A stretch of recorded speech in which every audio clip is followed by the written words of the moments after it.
Oboa kvartet, samo kratko o načinu na koji vi funkcionišete, budući da sarađujete i u okviru Crnogorskog simfonijskog orkestra, ali i u okviru ovog kamernog sastava. Pa, ovako samo kratko, pošto koncert treba da počne, moje kolege, ja imamo taj kamerni sastav koji je malo neuobičajen.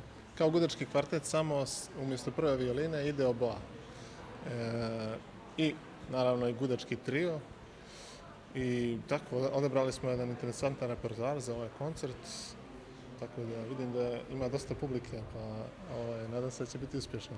Želim da vas pitam, budući da ste se i vi obrazovali van, a i nastupali van kao i sve vaše kolege, kako je to smiriti se, uslovno rečeno, u Crnoj Gori i raditi sa našom publikom, sa našim poznavaocima muzike i uslovima u kojima mi radimo?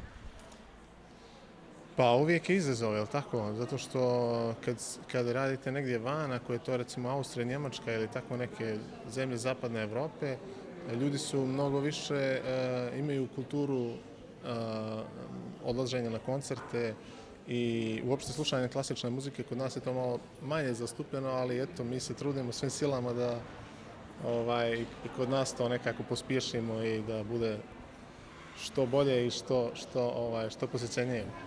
Kao umjetnik imate i posla u muzičkoj školi, dakle imate i dodira sa pedagogijom. Šta je to vama privlači više pažnju, šta vas više zaokuplja, šta vam više zadovoljstvo u životu pruža? Ovaj dio nastupa ili dio u školi pred đacima? Ovaj dio, naravno. Ovaj dio, posebno kamerna muzika, jer tu možete da uživate i da budete solista i da uživate sa vašim kolegama u zajedničkom zvuku i da pravite dijaloge kao verbalne dijaloge kao i instrumentalne, tako da to, mislim da je to ono u čemu najviše uživamo. I za kraj vaši nastupi nakon ovoga? Za sad nemamo kalendar planiranih nastupa. Imali smo prošle godine nastup u Tivtu, a nadam se da ćemo nastupati možda u Cetinje, ne znam, za početak nekoliko gradova u Crnoj Gori, pa ćemo vidjeti. Puno uspjeha, hvala. Hvala vama.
Tri dijela koja su u velikom, jedno poznato stvari djelo i poslije toga ništa 150 godina praznine, znači niko nije pisao iz više segmenata i na kraju Malcolm Arnold koji je malo poznatiji kao filmski.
Hvala.